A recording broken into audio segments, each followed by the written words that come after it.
In addition to challenges that all newcomers face, when a newcomer is a member of the LGBTQ plus community, I think there are other challenges that have to do with, first of all, the lived experience one had in their home country, meaning coming to Canada is perceived and is experienced as a liberal, open space, but that can be very overwhelming for folks, especially if they were hidden and concealed about their identity.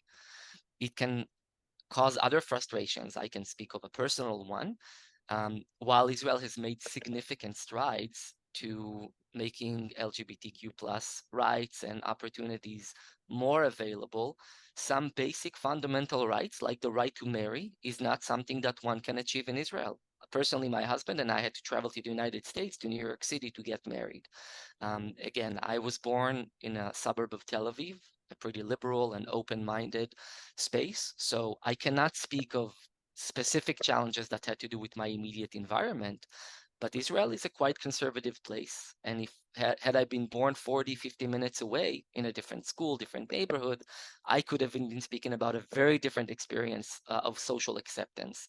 Again, we need to remember that the letter of the law and the spirit of the law are experienced differently. And folks who are LGBTQ plus um, really feel that space day to day, that the law might say one thing or another, but navigating through community and interactions is different. People who come to Canada wearing that identity, from what I've heard and experienced, maybe not firsthand, but through friends, find it difficult to figure out the dating culture, to find a community in that sea, that giant sea of openly LGBTQ plus identifying people. Again, there are many micro communities, and finding your own um, micro community can be overwhelming and difficult, especially in a place like Toronto. So, in addition to the general challenges that newcomers face, having an LGBTQ plus identity, I think, introduces other layers of complexity navigating the day to day. When it comes to settlement services, I think one of the greatest barriers for folks is to admit that they need support. Asking for help is not something that comes natural to you, especially if you were someone that were established in your home country. So reaching out and asking for help, even something as small as navigating bureaucracy, can be a barrier.